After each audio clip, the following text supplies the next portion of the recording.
Salut à tous, aujourd'hui l'épisode numéro 495 de l'After Zap Image. On va débuter avec une info qui concerne le transfert de Luis Gustavo, l'ex-marseillais du côté de la Turquie et de Fenerbahçe. C'est une info qui nous vient du quotidien L'équipe qui annonce que le transfert, qui est à hauteur de 7 millions d'euros, a été financé par deux parties. Donc Fenerbahçe qui a transmis à l'Olympique de Marseille 6 millions d'euros et Luis Gustavo qui a rajouté, on va dire, le dernier million d'euros manquant de sa propre poche, et ça c'est totalement interdit, la législation est très claire en France, aucun joueur ne peut financer son propre transfert, donc on attendra certainement d'autres infos dans les prochains jours. Ensuite, une déclaration de l'entraîneur marseillais André Villas-Boas. Il nous parle d'une éventuelle arrivée du côté de Paris. Bon, c'était pas cet été, c'était en 2013.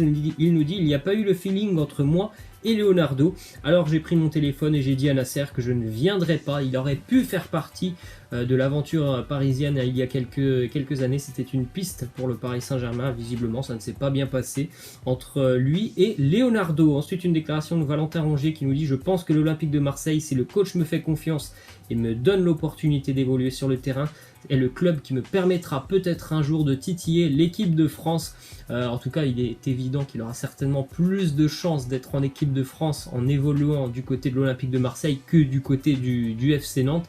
Il sera aussi certainement un peu plus médiatisé, on va dire.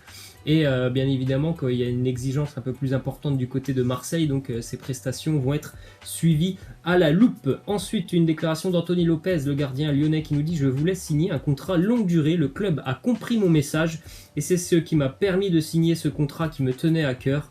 Je suis bien parti pour finir ma carrière du côté de Lyon, mais on ne sait pas ce que l'avenir nous réserve. » En tout cas, il a prolongé, ça c'est déjà une très bonne nouvelle pour Lyon, parce que c'est quand même l'un des meilleurs gardiens du championnat, Anthony Lopez.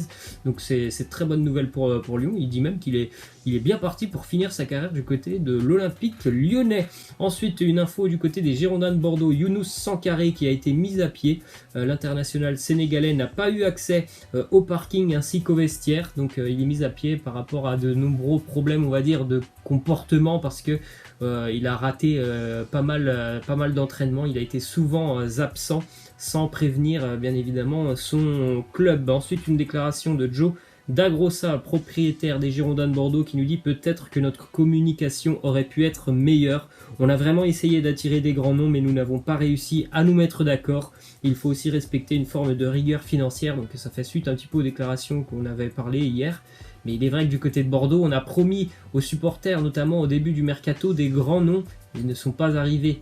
Donc c'est vrai que voilà, on va dire que c'est un petit peu un mensonge de la part des propriétaires girondins qui avaient promis de très belles choses. Il n'y a pas eu beaucoup d'arrivées quand même du côté des Girondins de Bordeaux. Il faut faire attention aux mots qu'on emploie, comme lorsque l'Olympique de Marseille avait utilisé l'OM Champions Project. Ensuite, une déclaration de Jonathan Iconé sur son enfance avec Kylian Mbappé, notamment à Bondy. Il nous dit « Les coachs ne voulaient jamais nous mettre dans la même équipe. On s'est quitté à 12 ans, mais j'ai pris beaucoup de plaisir avec lui. On verra si ce sera toujours le cas avec l'équipe de France. Peut-être que Jonathan Iconé aura un petit peu de temps de jeu sur les deux prochains matchs de l'équipe de France, même si bon, je pense que voilà, il va débuter en tant que remplaçant. Mais on ne sait pas. Il y a quand même pas mal de blessés du côté de l'équipe de France, donc c'est peut-être aussi le moment d'essayer, pourquoi pas, sur 20 ou 30 minutes, Jonathan Iconé. Ensuite, une autre déclaration de Jonathan Iconé qui est vraiment incroyablement surpris par le niveau en équipe de France. Il nous dit ça va vraiment plus vite, tous les joueurs sont au diapason, ils comprennent tous, c'est plus rapide qu'en espoir. Il est évident que lui, il a évolué surtout avec les espoirs. Là, tu passes vraiment dans un monde et dans un niveau complètement différent de ce qu'il a pu connaître jusqu'à présent. Donc ça doit être assez intéressant pour lui aussi de côtoyer, on va dire, les grandes stars françaises. Ensuite, une info de la presse catalane qui évoque un point dans le règlement de la FIFA qui va permettre peut-être à Neymar de partir l'été prochain, puisqu'un joueur de plus de 27 ans peut se voir fixer un prix de départ après 3 ans dans le même club sans avoir à renouveler son contrat. Donc ça sera l'année prochaine la 3e année de Neymar avec le Paris Saint-Germain. Donc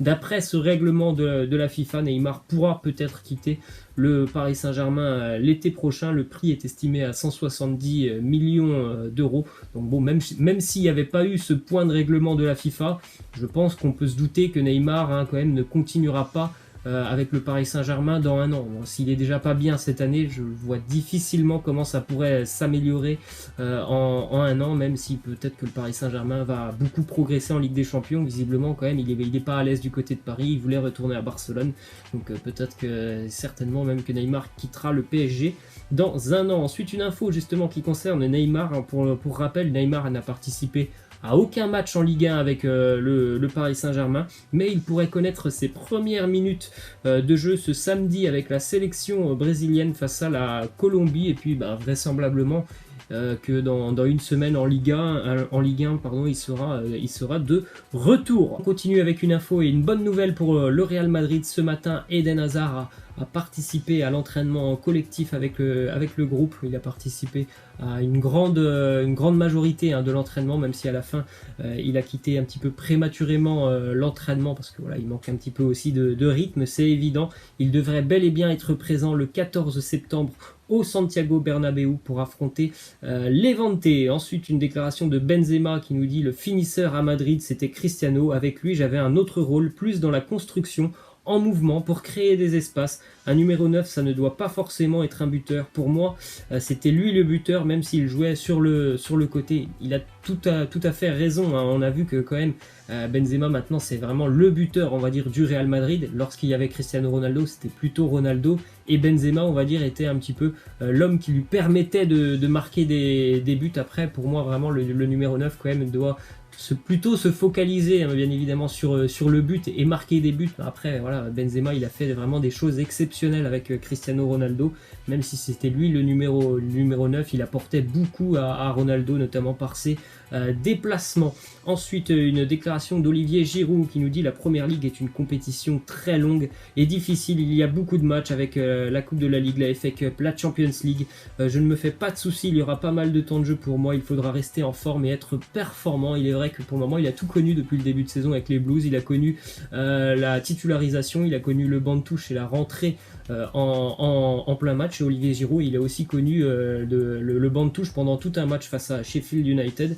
Donc pour le moment, Tammy Abraham a l'air de plutôt pas mal fonctionner pour l'attaque des Blues, mais on sait que du côté de Chelsea, étant donné l'effectif assez restreint puisqu'ils n'ont pas pu recruter, bien évidemment, il y a un moment ou un autre où on comptera sur Olivier Giroud. Ensuite, déclaration de Blaise Matuidi qui nous dit: j'ai toujours dit que je me sentais bien à la Juventus. Je suis dans l'un des meilleurs clubs au monde. Paris a une très grande place dans mon cœur.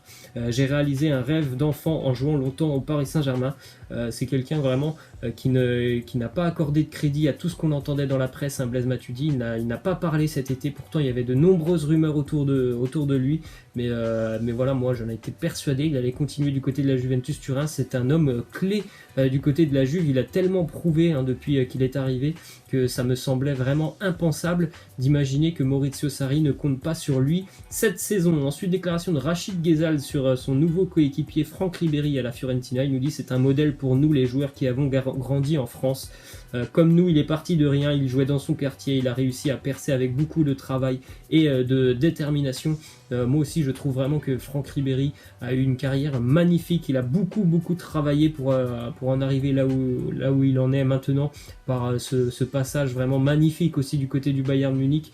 Et il a vraiment galéré, je crois, dans son début de carrière, mais voilà, à force de travailler, il a réussi à atteindre le plus haut niveau. Ensuite, déclaration de Dejan Lovren qui nous dit: oui, j'ai envisagé de partir, je voulais partir, mais cela ne s'est pas fait. On m'a dit que Liverpool avait besoin de moi et j'ai accepté ça. Bon, peut-être que Liverpool a besoin de Dejan Lovren, mais en tout cas, ça se voit pas pour le moment sur le début de saison, puisqu'il n'est toujours pas apparu la moindre fois sur la composition d'équipe de Jürgen Klopp et même sur les feuilles de match. Ensuite, une info: en janvier 2018, Manchester United était prêt à passer à l'action pour Virgil van Dijk et mettre le prix réclamé par Southampton, puisqu'en 2018 il évolue encore à Southampton, mais José Mourinho a posé son veto et a dit tout simplement qu'il n'avait pas besoin d'un défenseur central. On continue avec un résultat. Hier, l'Irlande et la Suisse se sont séparés sur un match nul 1-1. Les Irlandais sont premiers pour le moment dans ce groupe. Ils ont 2 matchs d'avance sur les Suisses. Petite stat aussi sur l'Irlande: les 10 derniers matchs de l'Irlande, jamais sur les 10 derniers matchs de la sélection irlandaise il n'y a eu plus de 2 buts dans le match. C'est vraiment une équipe un petit peu rugueuse, comme il y a quelques années, souvent des longs ballons devant. Ça joue beaucoup physique du côté de la sélection irlandaise. Un petit résultat aussi hier en Afrique. Première victoire pour la Somalie face au Zimbabwe. C'est la première victoire pour les Somaliens dans l'histoire de la Coupe du Monde. Donc bien évidemment match de qualification à la Coupe du Monde, et bravo à eux, c'est leur première victoire. Ensuite une petite déclaration de Thomas Meunier sur le racisme, il nous dit: il n'y a pas de discussion possible, il faut sévir et frapper fort à Cagliari. Blaise Matuidi avait subi le même sort que Lukaku et la fédération italienne n'était pas intervenue, ce qui en dit long. Les clubs doivent exclure à vie ces énergumènes, il a totalement raison. Je pense que maintenant il y a des moyens quand même dans les stades par rapport à la vidéosurveillance pour retrouver les personnes qui sont fautives dans les tribunes. Donc je comprends pas qu'à Cagliari il y a eu plusieurs événements comme ça sur une même année. Ensuite on termine avec Diego Maradona qui devient le nouvel entraîneur du Gimnasia La Plata, le club doyen de l'Argentine, c'est le championnat argentin qui est d'ailleurs dernier en Superliga argentine. Donc Maradona, nouvel entraîneur. Voilà, moi je vous laisse et je vous dis à la prochaine. Ciao.